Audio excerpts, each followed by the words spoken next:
I was living as a fraction of my full self, a shadow of myself, and God was calling me back out into the light. You are not behind. You are becoming. Welcome to Becoming. May you leave here better than you came.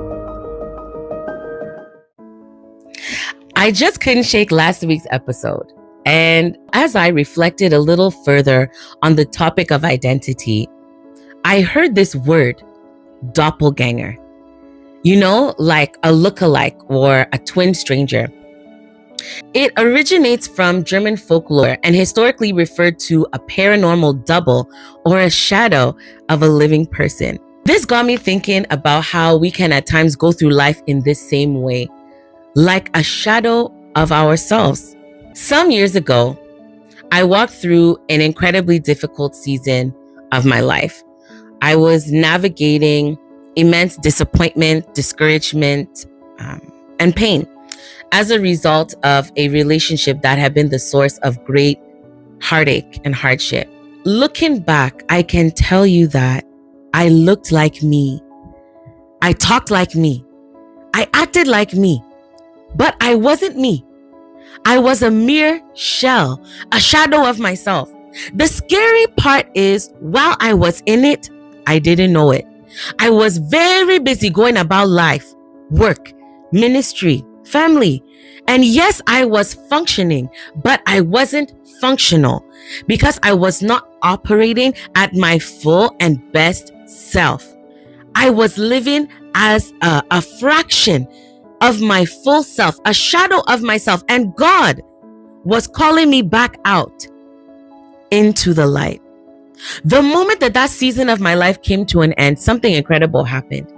It was as if a switch had been turned on, and things that had been in me, gifts, life, began to pour forth from me like a tap had just been turned on. I could not explain it, even supernatural encounters that didn't make sense. The Lord began to show me that the person that I was now experiencing life as had actually been there all along, but had been stifled because of the trauma, drama, and emotional weight that I had been carrying. I had been covered. The true me had been covered beneath all of the stuff that I was carrying. This is what happens to many of us.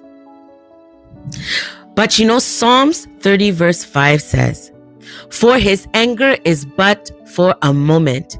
His favor is for a lifetime. Weeping may endure for a night, but joy comes in the morning." Joy comes in the morning. And morning is to say what? It's the break of day. It's the beginning of something new, something refreshing. Bible says his mercies are new every morning. So anytime you see morning, it means there's a new opportunity for mercy.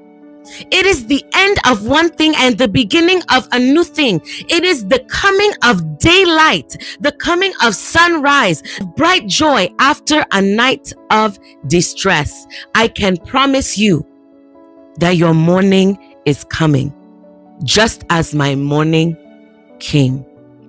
No matter how the moon may try, it cannot stay out 24 hours a day. The sun must come.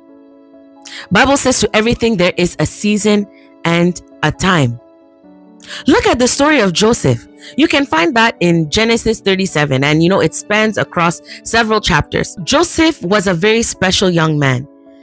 He was bright, he was handsome, he was favored, and he carried something very special from the very beginning of his life.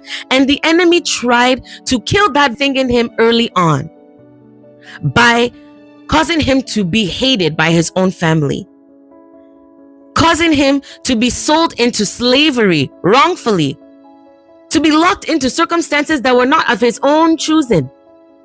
The funny thing is, when he finally started to find his own way and making the best of his situation after being sold into slavery to the Egyptians, he now gets wrongfully accused His character is called into question. His integrity is called into questions. He's maligned. And he ends up being thrown into a pit, spending years facing time for a crime he did not even commit, being given false hope again and again and again. But there came a day where there was an end to that prison sentence. There came a day when there was an unveiling of the real Joseph, an unveiling of that dream carrier. Do you know what I love about Joseph? Is that his dream not only survived that season, but he was now well built. He was now well trained. He was now well prepared and ready for his morning season, ready for his daybreak. I want to encourage somebody that may be in a Joseph season right now, where you feel like you are in a pit, you're in darkness, you are covered.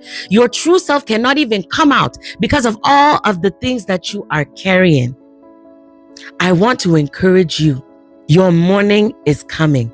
Your night season, your pit season will not last always. The Lord is calling you out from the shadows, calling out the real you, calling out those gifts that you thought had died, calling out your true identity to come forth. Be encouraged.